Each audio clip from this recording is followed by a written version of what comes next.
Also, authorities of Akente and Apia Menka University of Skills Training and Entrepreneurial Development considering measures to control excesses during Students' Hall Week celebrations at the university following death of a student.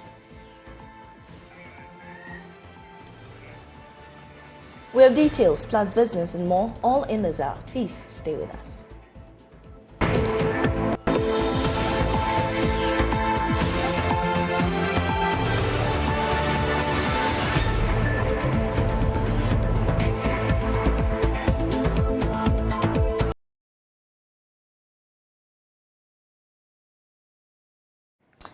Some senior police officers have petitioned the Ad Hoc Committee probing the alleged plot to oust the IGP.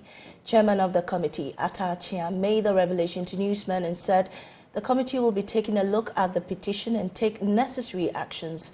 We'll be bringing you that to you in a bit, but first, here's a wrap from yesterday's sitting filed by Samuel Imbura. The latest to stroke more fire is the third police officer, Superintendent George Asari, who is corroborating claims that the IGP engineered their conversation with star witness Bugri Nabu to be recorded. George Asari, in spite of his request to give his testimony in camera, alleged Daniel Bugri Nabu was used as a conduit by the IGP to trap them. He's, however, denied portions of the tape he claims they are doctored. But later, upon further inquiries, remember, I'm a policeman.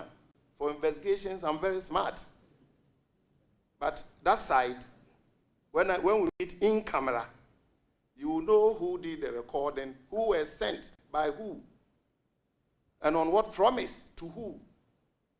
You will get it when we meet in camera. He further alleges a contract was awarded to Daniel Bugri Nabu by the IGP to procure over 40,000 boots for the Ghana Police Service as a reward. And he has lied on several occasions. I have Alhaji Bugri Nabu on tape. Everything he came to say here, on video, in his office, the same office. His relationship with IGP and contracts, 40,000 boots contracts. Mr. Asari also revealed that Daniel Bugri Nabu suggested spiritual fortification for them to secure the position of the IGP. Honorable Chair, like I said, that spiritual matter, it was in two ways, either Christianity or other faiths. But he insisted, please, Honorable Chair, he insisted that he has some malams, as I use those words interchangeably, or imams. Yes. Yes. But Alfred Dakwa, who is lawyer for Superintendent George Asari, says he is satisfied with the probe so far because it has given his client an opportunity to clear his name in the public. Had already been crucified. And at least today he's been able to at least say his side of the story. And I think that's the most important thing now. Will you be surprised if the committee doesn't invite the IGP? His name keeps coming up. Will you be surprised as a lawyer if the committee doesn't invite the IGP? I think it wouldn't even be fair to the IGP if he's not invited, because allegations have been made against him. And it's important that, principles of natural justice, he also gets the opportunity to also say his side. Do you think your client has a case, or has somebody have a case? He doesn't need to have a case. He was invited as a witness, so he came to say his side of the story. It's not really about the Republic against him or he against somebody. His name came up, and I think he came to explain how all these things happen. Meanwhile, there is an emergence of a new tape the Ad Hoc Committee is considering to scrutinize. Chairman of the committee, Samuel Atachia, said they will consider even an in-camera hearing and invite all persons of interest in the probe. That the first audio is not authentic in terms of some aspects, but they admitted that some of them were authentic. Now, you've had the benefit of a tape on the assumption that it's authentic. The members of the committee will have to internalize that tape, and it is also transcribed, and look at it. And that will give us the ideas as to what to do. First of all, do we bring all the stakeholders together with their lawyers for cross-examination and cross-firing to take place? Whilst we listen attentively, and later when they finish, then we will have our turn. And then, are there matters which should not come into the public domain because of national security implications? So we'll do long in-house or in-camera hearing. For now, all 4 witnesses, including Daniel Bugri Nabu, COP Alex Mensah, Superintendent Emmanuel Jebi, and Superintendent George Asari, have since been released. The Parliament Ad Hoc Committee will continue in an in-camera hearing of this probe. From Parliament House, Samuel Mbura, JoyNews. We can also listen to the committee chair, Atachia, who says some police officers have petitioned the committee. The petitions were brought to us, so we've not even read them. We've not perused the petitions. But trust us as a committee that there's nothing of consequence that will brush it aside. It's going to be a very comprehensive interrogation. So if people want to aid us to do our fact-finding, we will not block them. We've also just seen that some police officers have even taken the IGP to court in relation to their promotion. So I've instructed that they should fetch the writ so that we know the content of what is pending in court and the rest of it. We're joined in studio by former Chairman of Parliament's Legal and Constitutional Committee, Inusaf Hussaini, to share some thoughts about the committee so far and their hearing. Thank you so much for your time here on NewsDeck. I'm well. I hope you're well too. I'm good. And you've been following proceedings so far. What will you say are your views about the hearings so far? Well, we are in interesting times also. What is happening in Parliament is quite revealing, to some extent troubling. Raises matters of concern, the unity of the police service, whether or not there was a criminal conspiracy by some elements within the police service to torpedo the current IGP, and whether their acts can be related. Now, again, the revealing nature of what is happening is that if the Speaker had not decided to set up a committee to look into the matter, we would have treated it as one of the hearsays, and probably in the public domain, arguments would have been made to suggest that the tape is a fake. But today we all know that a meeting did take place. It took place in the office of Bugri Nabu, the former regional chairman of the MPP, and that some persons were part of the meeting. Those persons have come and admitted that they were part of the meeting. Why they met, who recorded, what the intentions were, whether their acts are criminal or not, are matters that the committee will determine. But so far, these witnesses who have appeared before the committee, what do you make of their testimonies? Well, for instance, COP Alex Mensah, I felt and thought that his testimony was influenced, or he was consumed by an inordinate partisan ego. What do you mean by that? In the sense that the police service is a bureaucracy, it's an institution of state. Yes. That being so, they have interests, they have values. Recruitment into the police service is impersonal. It depends on merit and qualification, educational qualification. Now, so a person normally will ascend the heights of the police service based on his output and performance. And for a person to think that the most overriding consideration for the appointment of an IGP should be whether or not he's a party member and whether he can assist a party to continue to stay in office is subversive, to say the least. It's subversive. Why is it subversive? It's subversive because in our democracy, and particularly in our constitution, sovereignty resides with the people. Government should be for the people.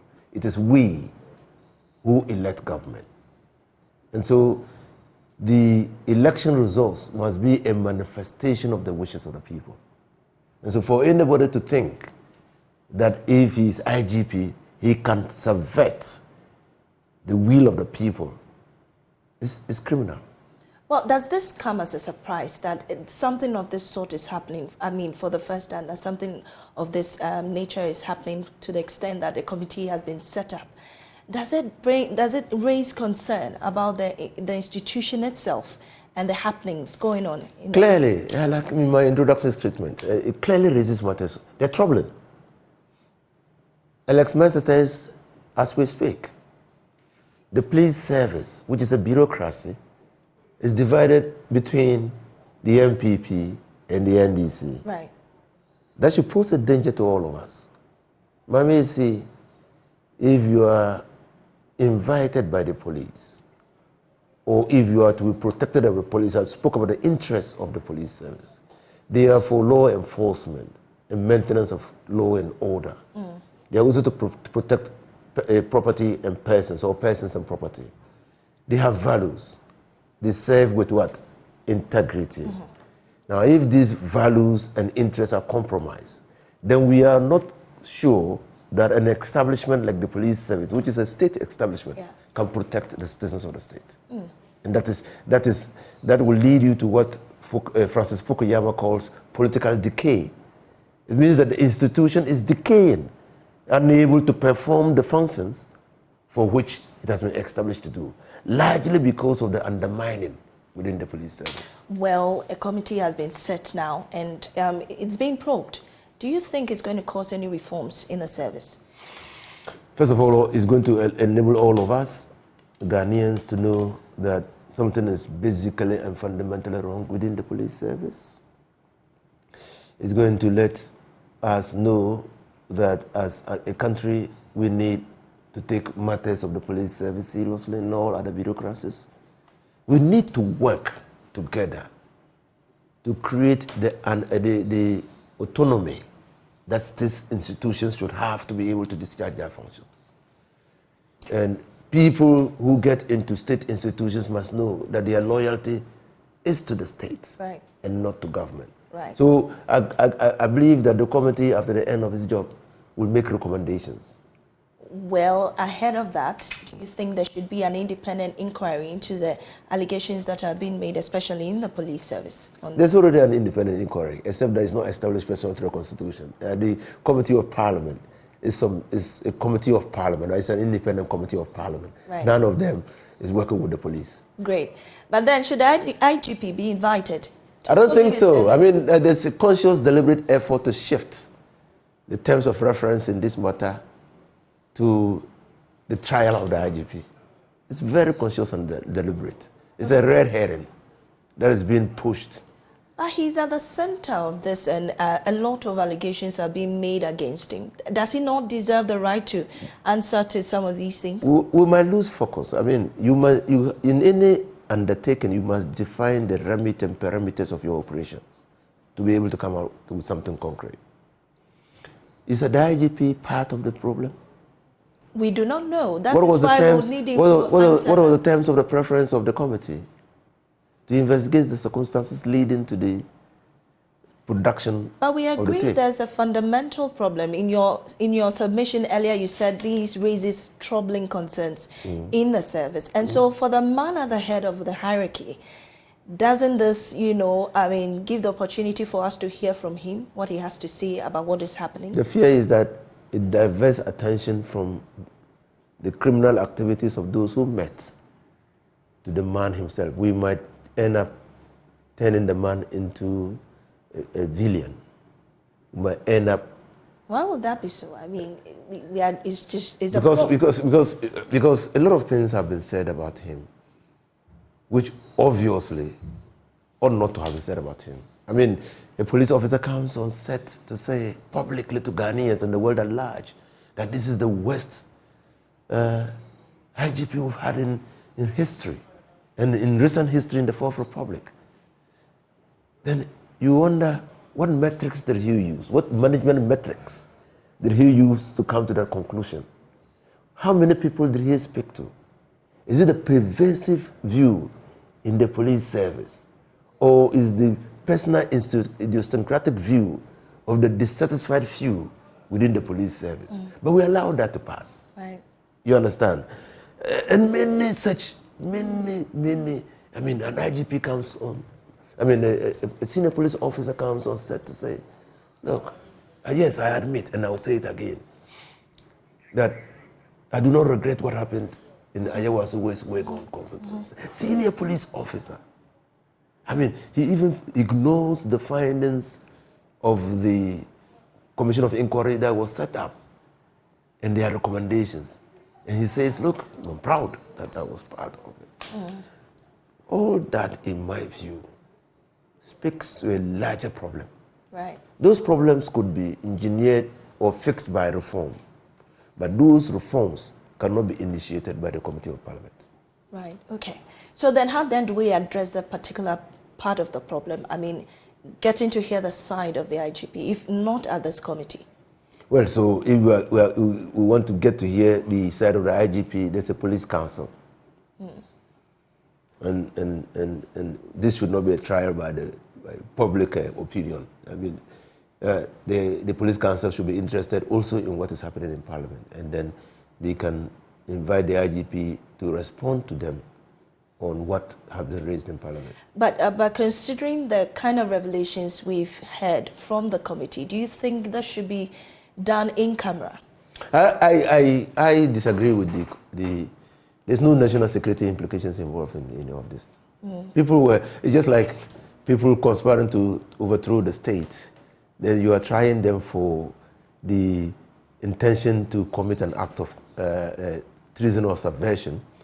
And they say, well, there are some matters involved that we can reveal to the state. We can't say that openly, publicly. Indeed. I mean, I think that it is greatly out of difference to the persons involved, most of them being 7 police officers, that the committee agreed to listen to them in camera. There is nothing, secretive about what they did. There's no state secret involved in this. We're not producing any nuclear weapon, are we? The Attorney General. I wonder, but I mean, the chair of the committee, Atacha, has always repeated that for the sake of, state security, public safety and all that, they don't want to expose certain things because of the kind of allegations or revelations they are making at the committee. And so they are inclined to have an in-camera hearing. The public safety in this case will be probably protecting those who have appeared before the committee. There's no any threat to public safety by listening to what they have said. So according to you, we should have all hearings in public? All the hearings should have been, they should have demanded and encouraged them to speak publicly. For transparency is very important in a democracy. Right. All of us must get carried along. The gravity of what they have done, the seriousness of the problems in the police service must be understood and appreciated by all. All right. So then what then happens, or what would be the impact of an in-camera hearing to this probe? It raises, it will put doubt in our minds. When they do produce their reports, right, it will introduce some level of doubt, some suspicion, whether in our minds, whether or not the report adequately captures. Right. And these people are free. Those who have appeared before the committee are free to tell the public or their friends what they told the committee. And if they don't find that expressed in the report of the committee, you know what that would mean. That will reduce the integrity of the report that they will produce. Well, let's move away from the committee and head into the judiciary. You know, recently, former President Mahama has raised some concerns about the judiciary, about the appointment of judges into the courts on partisan basis, and he feels that the judiciary is in danger.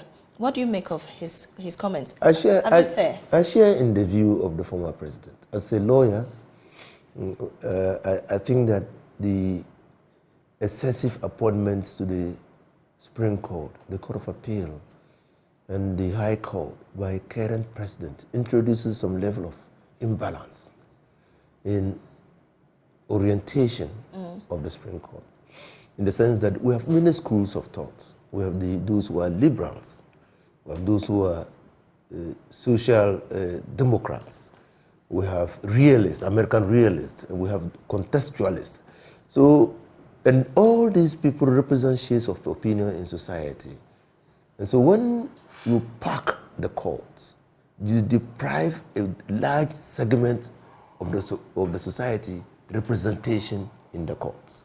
That is why in the American judicial system, you see there's a conscious, deliberate attempt to continue to maintain a certain level of balance. Yeah. And when that balance is distorted, people are able to read, and you see the reversal of the decision in Hyde and Wade, largely because of the imbalance in the in the federal court. Yeah.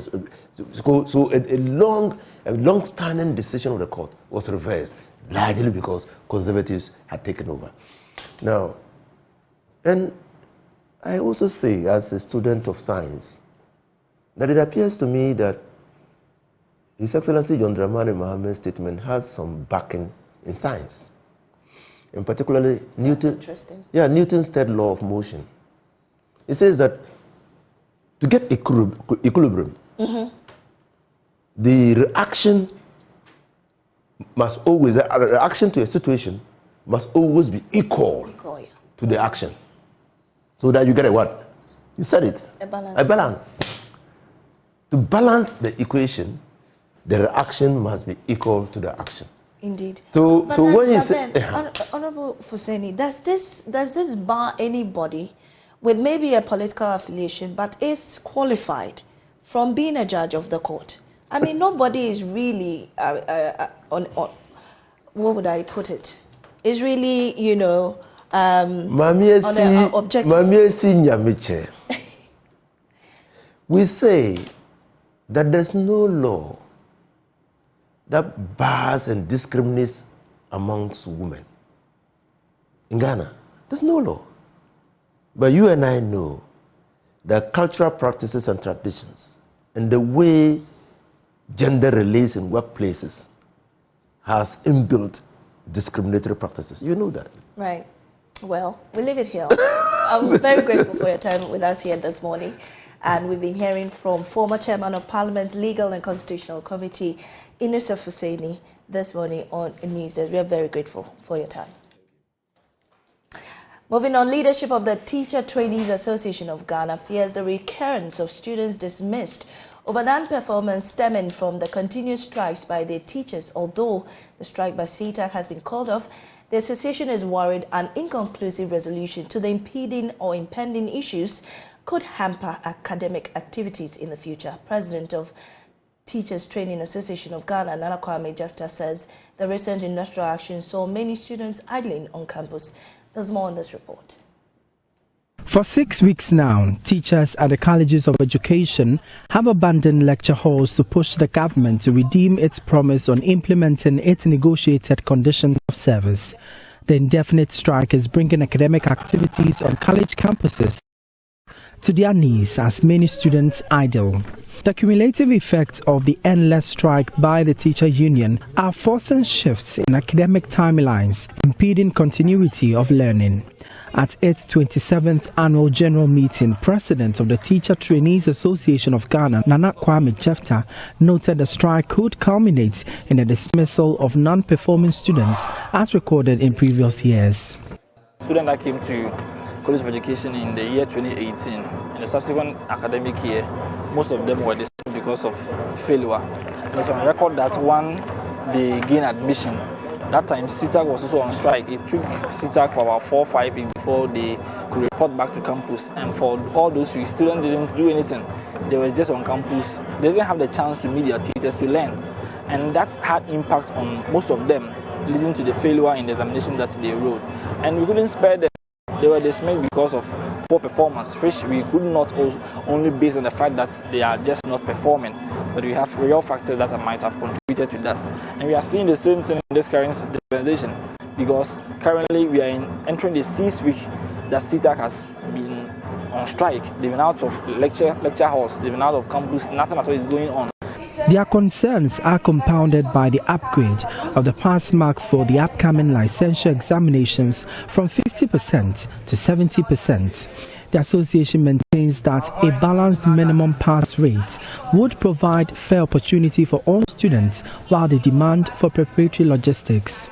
We don't mean to say that 70% is too high for us to pass, because we've been writing exams in our College of Education and we've been passing.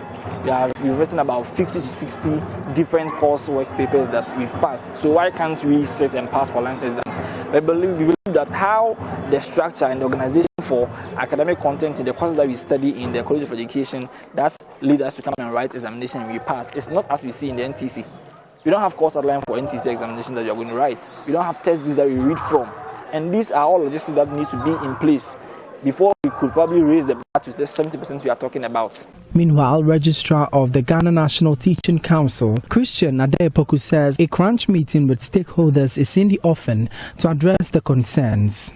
The National Teaching Council's board has held on to its position that the upcoming licensure examination should be marked at 70% pass. And the leadership of TAG has insisted on 50% pass. And lo and behold, I've received a letter from the president, a copy to me, but a letter to the Minister for Education asking for an intervention in the matter. As I speak, last week, I had a meeting with the minister and he has indicated that he will want to meet the leadership of TAG. The annual General Assembly was held under the theme Shaping the Future of Teacher Training and Education, Prioritizing Infrastructural Development. For JoyNews, my name is Emmanuel Bright Kweku. Management of Akentena Piamenka University of Skills Training and Entrepreneurial Development is considering measures to control excesses in the celebration of Hall Weeks at the university. This follows the death of Prosper Usu, a level 300 student who suffered severe burns during a Hall procession at the school. A committee has been constituted to investigate the incident and make recommendations. Mohammed Adam has more. The 23-year-old mathematics student was seen leading a procession as part of the Hall Week celebration on August 25. While performing some rituals, he is alleged to have accidentally set his regalia on fire, suffering severe burns.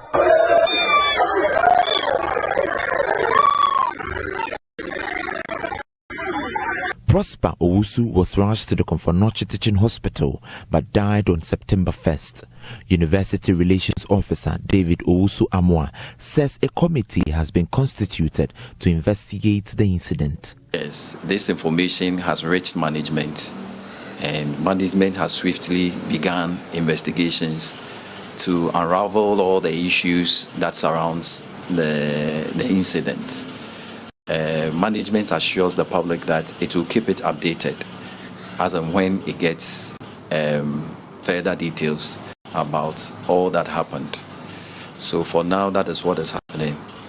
Management has already called on the family of the deceased, and every how that management can support in the burial of the late Prosper Usu is being taken care of by management. The committee is expected to put in measures to avert future occurrence of such incidents. So yes, this is a sad incident, and we are trying as much as possible to find out what actually happened so that going forward we put in place measures to forestall its repeat.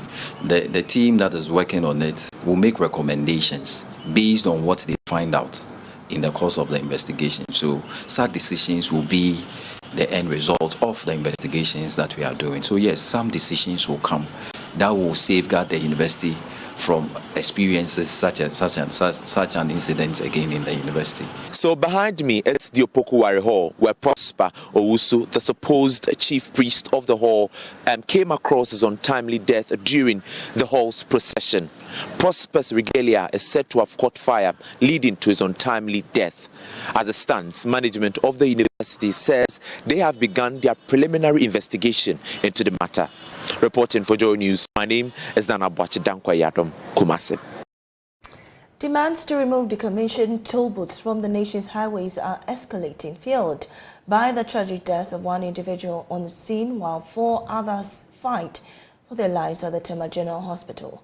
These individuals sustained injuries in 2 separate accidents that occurred at the Accra Toll Plaza on the Accra-Tema motorway on Sunday. In the following report, eyewitnesses recount a minute-by-minute chronicle of the harrowing incident. This is the state of the toll booth on the Accra-Tema stretch of the motorway after a fuel tanker plunged into it at around 5 o'clock a.m. Sunday. The driver's mate died on the spot and the driver critically injured. The next day, Monday, 3 persons on board this truck also suffered life-threatening injuries when their truck crashed into this pillar. Some eyewitnesses recount the incident. Yesterday, like 5 o'clock a.m., we dey car inside where we hear them come out.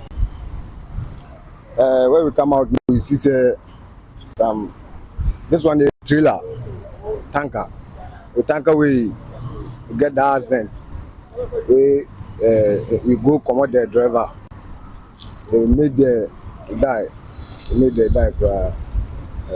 So around 10 to 11, and we get inside too, and we hear another bang. When we come out now, we see this car to get some accident. The people was trained inside. So we come away, we come out 2. We put them car, we them send him to hospital. About the driver in leg, where we call fire service, where we can't help us, where we come out them. They send them to hospital. So right now, so of this toll booth is not working. Always accident. Me right now, I'm travel. What they call him? Mali, Niger, Abidjan. Anywhere, I'll go there. But this accident, I've not seen before. But Ghana here alone. Always. This toll booth, toll booth, what they call Accra, Weja, what they call in some room. The same thing.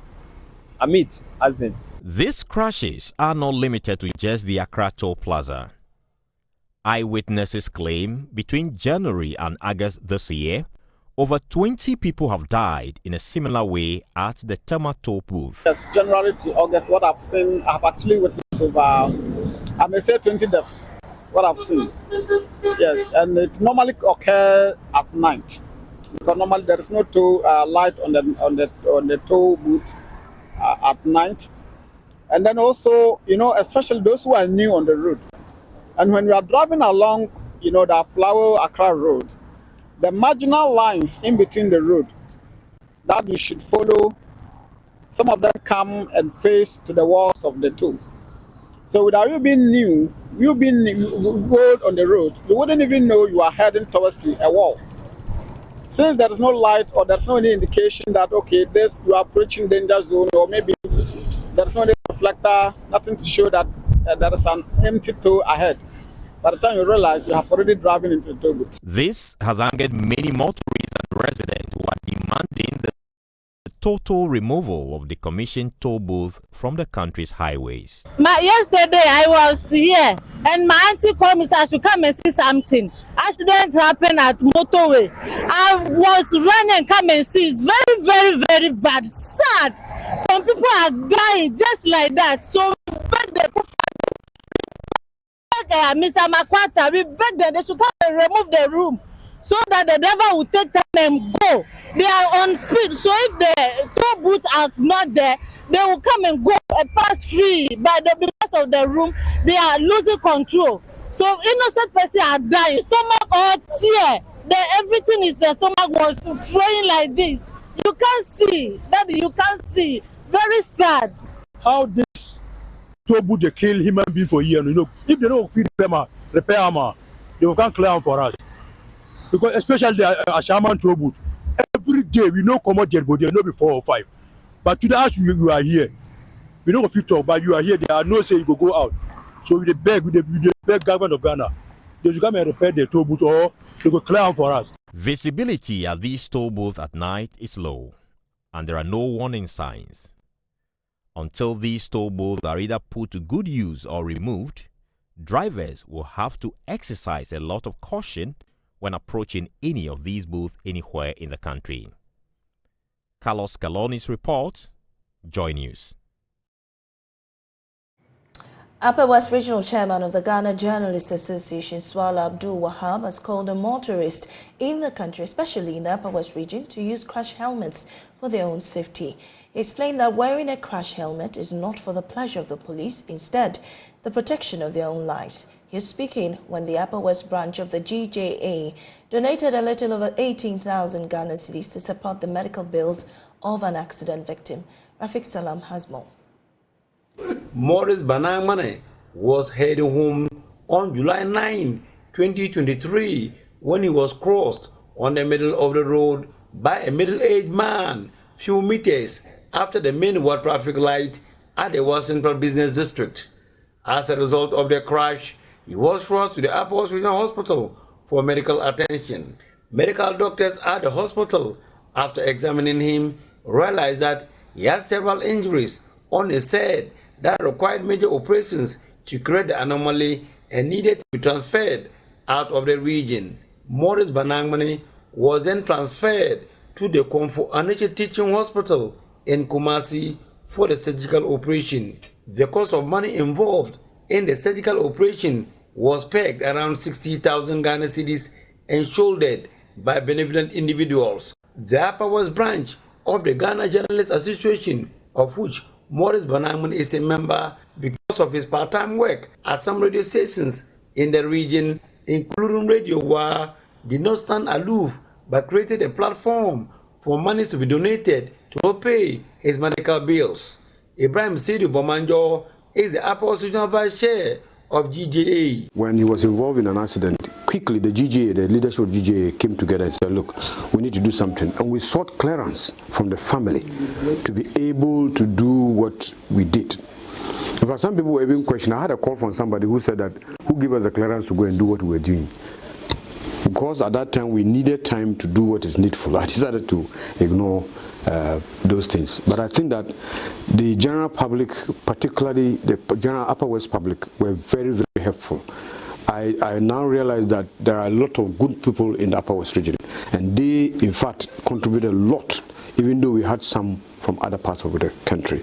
So as we are going to give this money, it's 18,424 Ghana cedis. Upper West Regional Chairman of GJA, Swala Abdul Wahab, in a brief remark before presenting the money to Morris Banangmane, urged motorists to use crash helmet whenever they are to ride in order to save their lives. So assuming he was not in a helmet, look at what happened to him, his condition. He was in a helmet. So if he was not wearing a helmet, you could imagine the kind of situation he would find himself. So we are also standing on this same platform to appeal to all the people in Upper West and in Ghana at large to please put on a helmet when you are wearing or when you are riding a motorbike. It is not because of the police. When you are involved in an accident and your head hits the ground, it is not the head of the police that will be affected. It is your head. So don't say you are wearing the helmet because of police. You are wearing it to protect yourself, to stay alive so that you can take good care of your family and your relatives. Morris Banangmane thanked the Upper West branch of the GJA and the public for the monetary support and their prayers. I want to send my regards to the Almighty Allah for keeping me safe up to today. Not forgetting of the Ghana Journalists Association and the leadership of the GJA, including members of the Upper West region, for supporting me even before today. And I also want to thank each and every one of the general public within the Upper West region and outside the Upper West region. Reporting for JoyNews, Rafik Salam. Wow.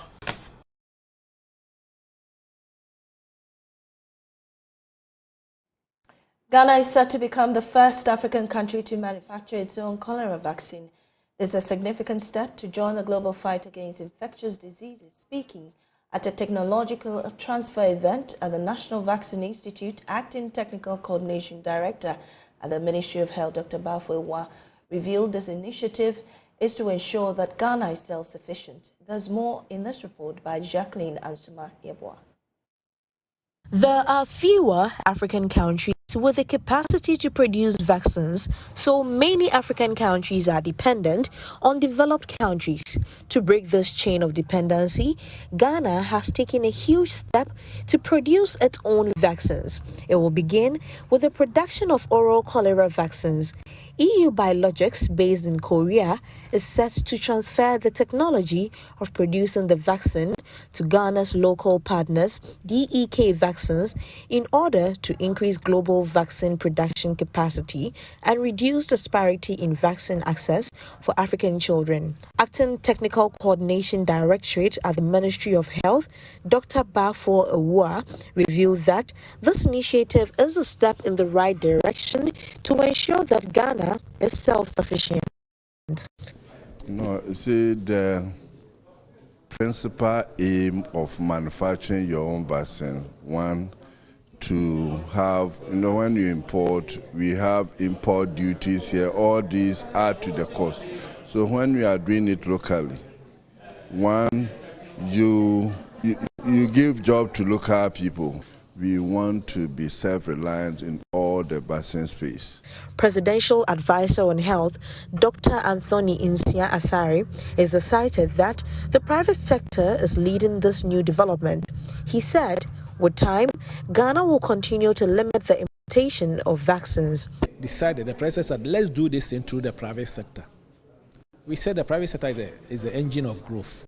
So we are giving all the necessary backing to the private sector to become the engine for vaccine production.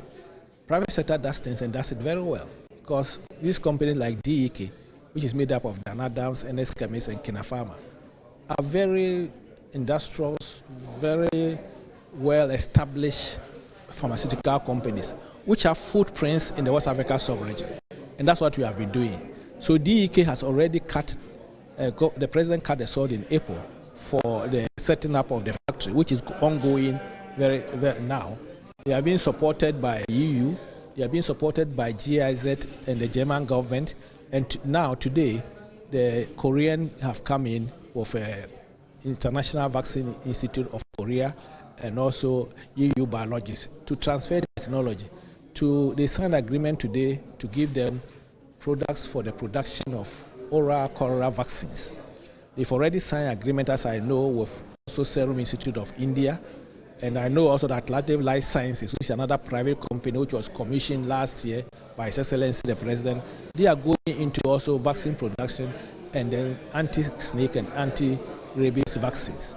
The first locally produced oral cholera vaccine is expected to be made available after testing. For JoyNews, Jacqueline Ansuma Yeboah. This is News Desk. We'll be right back with business.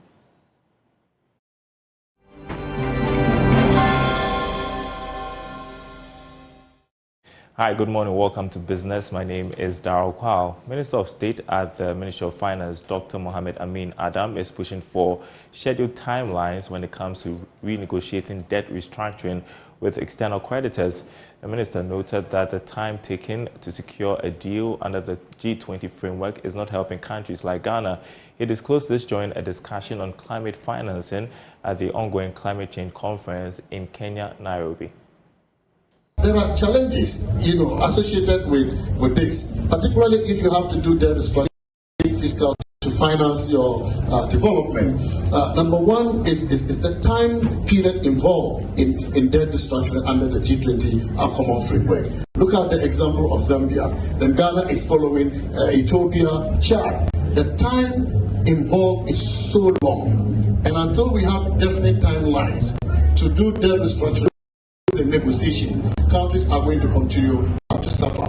So Ghana submitted an offer with they started looking at negotiating an MOU much more to negotiate the debt restructuring scenarios. And so that is the time period, even though countries are faced with difficulties and they need funding urgently, the debt restructuring under the G20 Common Frame need to be looked at. We need definite timelines because a number of countries are going to follow. I've seen data that suggests that of the 68 V20 countries, 40 of them are debt distressed. And so if they are debt distressed, the likelihood that a number of them will also join Zambia, Ghana, Ethiopia, Chad for their restructuring under the G20 common framework is very likely. And therefore, we need definite timelines to guide the negotiation of the debt restructuring. Now, the Bank of Ghana has indicated it is committed to instituting measures to bring inflation down to its target to help stabilize the economy. Director of Research at the Bank of Ghana, Dr. Philip Abredu-Otu, disclosed this in a speech read on his behalf at a workshop for some financial journalists. Like many economies around the world, Ghana was not spared with the devastating effects of COVID-19 in 2020 and post-pandemic effects. The country's attempt to revive the economy suffered another major setback in 2021 with the Russian-Ukraine war, which had some repercussion on supply chain. Bank of Ghana explains surge in inflation in 2022, coupled with fiscal policy implementation and net vulnerabilities, led to loss of confidence and access to international capital markets, putting pressure on the balance of payments.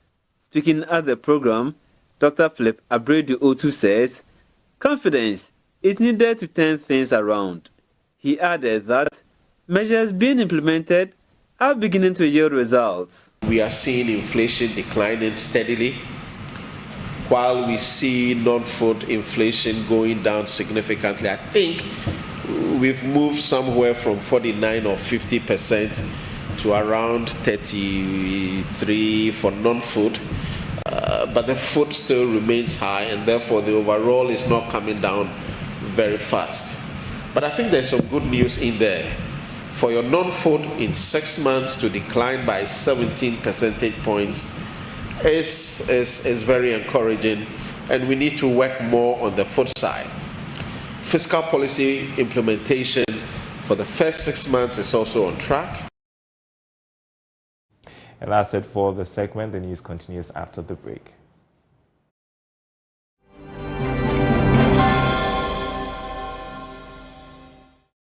Welcome back.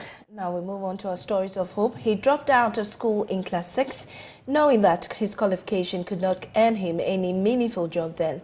He resorted to menial jobs which could at least help him cater for himself. After trying some laborious work, Mr. J resorted to selling coconut. Through that trade, he has ensured his children have what he did not get when growing up, education. After enjoying a juicy coconut from Kofi J under his scorching sun, Hannah Odame sat with him to hear his story. But say, no, what the bone, I bet you was a way hard. It's way so the bone, way soft. Soft, because the boy ate it. Kofi J has engaged in lots of menial jobs. He's done mason work. He's driven commercial vehicles. But years ago, he settled on the coconut business. I got engaged in coconut business, though it's difficult because the job requires lots of effort. To say it was easy would be an understatement, he says.